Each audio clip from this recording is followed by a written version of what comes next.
حضرت ایک ہمارے دوست نے بتایا کہ اگر بیوی کا دودھ شوہر کے حلق میں چلا جائے تو نکاح ٹوٹ جائے گا، حقیقت کیا ہے آپ بتا دیجئے۔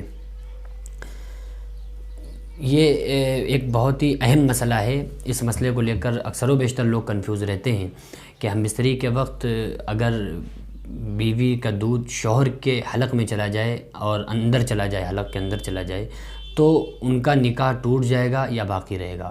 لوگوں کے ذہن میں یہ سوال لیتا ہے کہ جس کا دودھ پی لیا جائے تو وہ ماں کے داخل ہو جاتی ہے، وہ ماں ہو جاتی ہے، تو پھر جب وہ ماں ہو جائے گی تو اس سے ہمارا نکاح ٹوٹ جائے گا، یہ لوگوں کے ذہن میں خیال لیتا ہے۔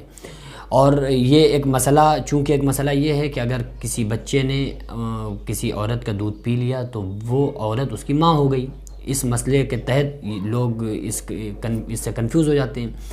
تو یہ جو مسئلہ ہے کہ اگر کوئی شخص، کوئی بچہ کسی عورت کا دودھ پی لے تو وہ پھر رضاعی ماں بن جاتی ہے، تو یہ جو قید اس کے اوپر لگے گی، یہ جو مسئلہ ہے تو یہ اس وقت کا ہے جب کہ اس بچے کی جو دودھ جو پی رہا ہے اس کی عمر مدت رضاعت میں ہو، یعنی کہ وہ جو ایک مدت ہوتی ہے 2 یا 2.5 سال، 2 سال، جس عمر میں بچہ دودھ پیتا ہے، اس رضاعت کی وقت میں، یعنی کہ جب وہ رضاعت کی عمر میں تھا اور اس میں اس نے کسی عورت کا دودھ پی لیا تو اب وہ اس کی ماں بن گئی۔ اب آگے چل کے وہ بڑے ہو کے اگر وہ لڑکا اس عورت کا جس نے اس کا دودھ پیا ہے، اگر وہ اس کے ساتھ شادی کرنا چاہے گا تو اس کی شادی نہیں ہو سکتی۔ اصل مسئلہ یہ ہے۔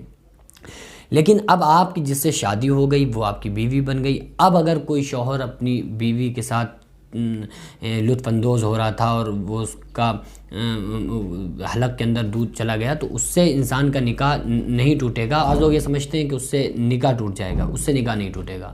ہاں، ایک چیز کا خیال رکھنا ضروری ہے کہ اس طرح کی حرکت اس وقت نہ کی جائے تاکہ اس چیز کا اندیشہ نہ ہو کہ کہیں حلق میں دودھ نہ جائے، اس چیز کا خیال اچھی طرح سے رکھنا ہے۔